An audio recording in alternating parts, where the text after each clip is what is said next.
साथियों नमस्कार। दोस्तों आज हम बात करेंगे देश के महारत्न की। देश का महारत्न इंडियन ऑयल कॉरपोरेशन लिमिटेड। साथियों IOCL जो कि देश का महारत्न है और इसमें जो वैकेंसी आई वो आई है रिफाइनरी डिवीज़न में।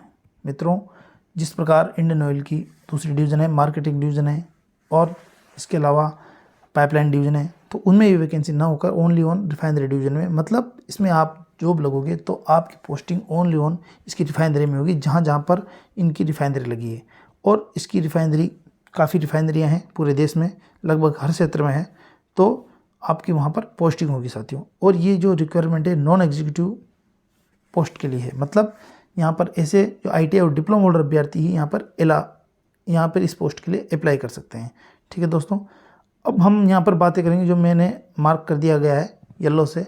अब साथियों यहाँ इनका बेसिक कितना होगा, बहुत अच्छा है साथियों। इनका जो बेसिक होगा ITI होल्डर अभ्यर्थी को साथियों 25,000 से 1,05,000, इससे बेस्ट बेसिक पूरे देश में ITI होल्डर अभ्यर्थी के लिए कहीं नहीं है। डिप्लोमा होल्डर अभ्यर्थी को तो मिल सकता है, पर ITI होल्डर अभ्यर्थी की स्टार्टिंग बेसिक 25,000 साथियों मुझे नहीं लगता कि शायद कोई दूसरा PSU या कोई दूसरी कंपनी देती होगी। साथियों बहुत ही अच्छा बेसिक है ये, और डिप्लोमा होल्डर अभ्यर्थियों के लिए भी मैं ये बेसिक सही मानता हूँ।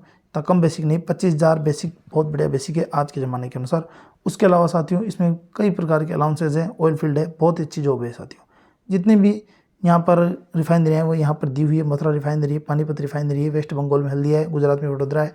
इसका मैं पूरा आपको लिंक भेज दूँगा यहाँ पर डिस्क्रिप्शन में, वहाँ पूरी डिटेल्स में इसमें आराम से पड़ेगा साथियों। अब मैं इसमें मुख्य बातें करता हूँ। जो फर्स्ट वैकेंसी है साथियों, इसका ये कोड है 201 ये कोड है। इसमें पोस्ट का नाम दे दिया जूनियर इंजीनियरिंग असिस्टेंट प्रोडक्शन।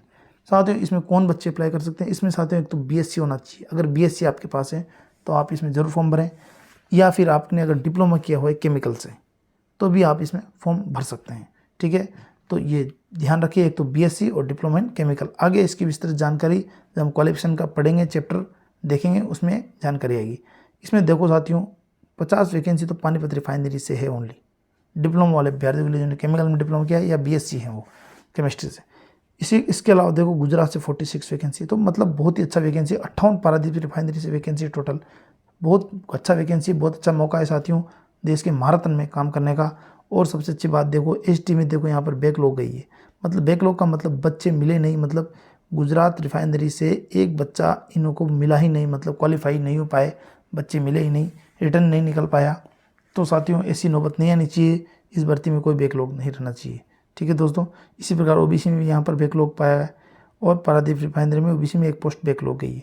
तो OBC वाले अभ्यर्थी और ST वाले अभ्यर्थी जो बैकलॉग सीटें हैं वो खाली रहनी नहीं चाहिए इस बार। इस प्रकार हम जो दूसरी कोड है वो है साथियों 202।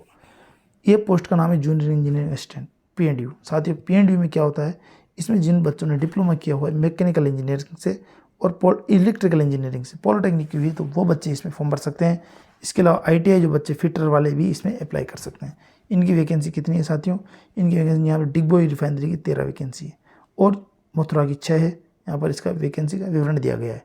इसी प्रकार हम आगे बात करते हैं साथियों जूनियर इंजीनियरिंग असिस्टेंट 203 जो कोड है वो है जूनियर इंजीनियर असिस्टेंट इलेक्ट्रिकल का। साथियों इसमें वो बच्चे अभ्यर्थी फॉर्म भर सकते हैं जिन्होंने इलेक्ट्रिकल इंजीनियरिंग से पॉलिटेक्निक किया हुआ है, डिप्लोमा किया हुआ है, वो अभ्यर्थी ही इसे फॉर्म भर सकते हैं। साथियों इसमें वैकेंसी देखो मथुरा रिफाइनरी में 11 वैकेंसी है, गुजरात में 3 है और बैकलॉग रही है साथियों विकलांग अभ्यर्थी के लिए यहाँ पर गुजरात में। इसी प्रकार गुवाहाटी की 4 है। तो साथियों अलग अलग रिफाइनरी की अलग अलग वैकेंसी यहाँ पर दी हुई है। इसी प्रकार देखो 23 वैकेंसी इलेक्ट्रिकल इंजीनियरिंग, जिन्होंने पॉलिटेक्निक की हुई इलेक्ट्रिकल इंजीनियरिंग से, उन बच्चों के लिए 23 वैकेंसी पारादीप रिफाइनरी से साथियों हैं। 16 वैकेंसी पानीपत से, तो बहुत अच्छा वैकेंसी है साथियों, बहुत गोल्डन अपॉर्चुनिटी आपके पास देश में, देश के महारत्न में सेवा करने के लिए। और इसके बाद हम जो बात करते हैं साथियों वो है जूनियर इंजीनियर असिस्टेंट मैकेनिकल, मतलब जिन बच्चों ने मैकेनिकल में डिप्लोमा किया है वो बच्चे यहाँ फॉर्म भर सकते हैं। उसके अलावा साथियों वो बच्चे जिन्होंने ITI फिटर से की हुई है वो बच्चे भी यहाँ पर फॉर्म भर सकते हैं। मैंने पहले ही साथियों नोट करके यहाँ देख लिया था, लिखा है किन कौन कौन से पोस्ट पे क्या क्या एलिजिबल यहाँ पे लिया गया है। तो फिटर वाले बच्चों के लिए साथियों 25,000 का बेसिक इंडिया में कोई नहीं देगा। फिटर वाले बच्चों के लिए गोल्डन अपॉर्चुनिटी जिन्होंने ITI की हुई है। मैकेनिकल को तो हो सकता है और PSU भी दे दे, पर ITI वालों को कोई भी PSU इतना बेसिक नहीं देगा। इसके आप देखो साथियों पोस्ट पारादीप रिफाइनरी से 9 पोस्ट है और यहाँ पर अलग अलग रिफाइनरी पानीपत की 6 है, आप यहाँ पर देख सकते हो।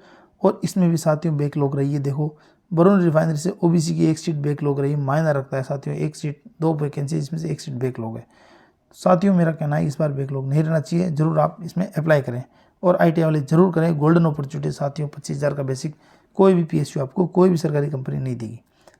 अब हम बात करते हैं साथियों इसमें इंस्ट्रूमेंट, जूनियर इंजीनियरिंग इंस्ट्रूमेंट, ये 205 कोड है। इसमें वो बच्चे एंटाइटल हैं साथियों जिन्होंने इंस्ट्रूमेंट से डिप्लोमा किया हुआ है, ठीक है। यहाँ पर विज्ञप्ति का विवरण देख सकते हो। पानीपत में 6 वैकेंसी सबसे ज़्यादा है। इसके बाद साथियों जो आती है वैकेंसी वो है क्वालिटी कंट्रोल की, जूनियर क्वालिटी कंट्रोल साथियों। इसमें कौन मांगा है? इसमें BSc जिसके फिजिक्स केमिस्ट्री में थे वो बच्चे एंटाइटल हैं। यहाँ पर इसकी वैकेंसी आप देख सकते हो, 7 वैकेंसी डिगबोई में सबसे ज़्यादा है। इसके बाद जो वैकेंसी आई वो आई है साथियों फायर एंड सेफ्टी की। दोस्तों फायर एंड सेफ्टी में कौन एलिजिबल है? जिन्होंने डिप्लोमा किया हुआ है, नागपुर से सब ऑफिसर कोर्स किया हुआ है, वो बच्चे यहाँ पर एंटाइटल है, वो यहाँ पर फॉर्म भर सकते हैं, ठीक है दोस्तों। अब हम आगे बात करते हैं इसमें। यहाँ पर ये लास्ट है, सेकंड लास्ट 210 कोड है, जूनियर मटेरियल असिस्टेंट साथियों। इसमें कौन फॉर्म भर सकता है? इसमें वो बच्चे फॉर्म भर सकते हैं जिन्होंने मैकेनिकल इंजीनियरिंग से पॉलिटेक्निक कर रखी हो, इलेक्ट्रिकल से कर रखी हो या इंस्ट्रूमेंट, तीनों ब्रांचों में से अगर किसी भी एक ब्रांच में आपने डिप्लोमा किया हुआ है, पॉलिटेक्निक किया हुआ है, तो आप ये फॉर्म जरूर भरें, आपके लिए गोल्डन अपॉर्चुनिटी है साथियों।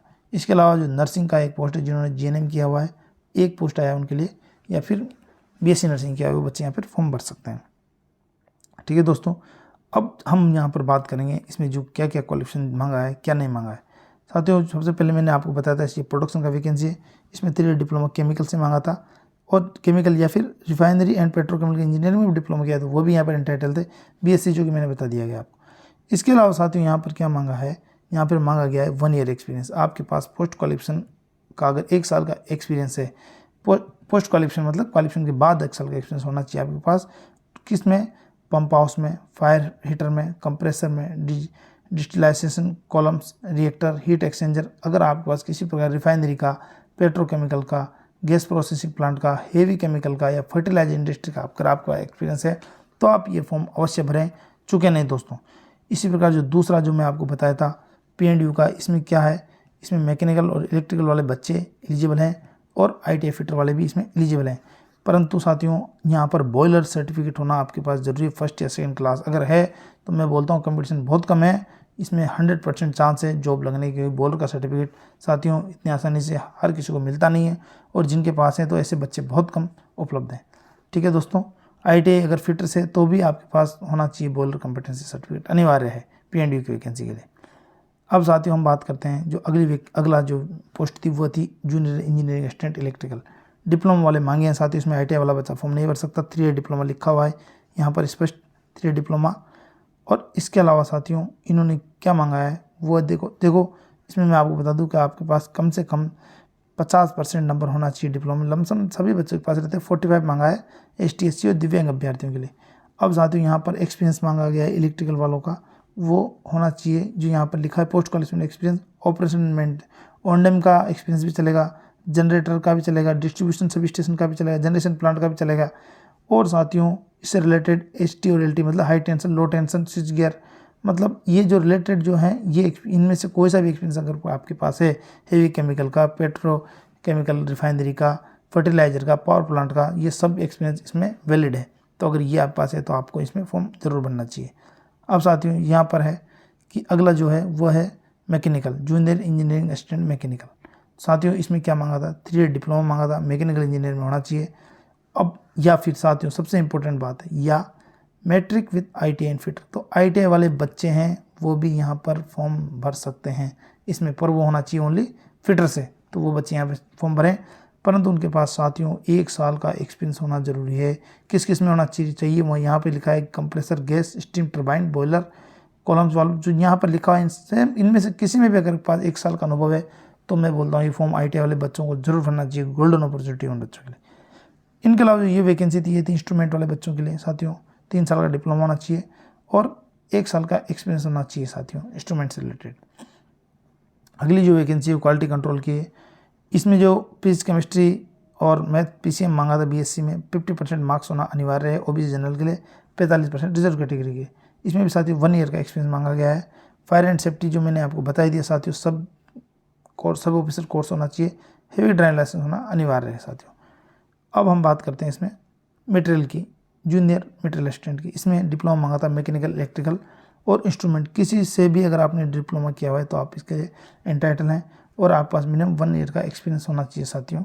इसी प्रकार नर्सिंग है तो 4 ईयर, अगर जिसने बीएससी नर्सिंग कर रखा है वो बच्चा इस पोस्ट के लिए एलिजिबल है, या फिर डिप्लोमा किया हुआ है, जीएनएम किया हुआ है, वो बच्चा भी यहाँ पर एलिजिबल है साथियों। देखो यहाँ पे लिखा है कि डिप्लोमा बीएससी आईटीआई ब्रांच, ये यहाँ पर जिस पोस्ट के लिए आप भर रहे हो उसमें आपके पास आईटीआई होना चाहिए, डिप्लोमा होना चाहिए, या जो भी उससे रिलेटेड मांगा है वो होना चाहिए साथियों, होना अनिवार्य है।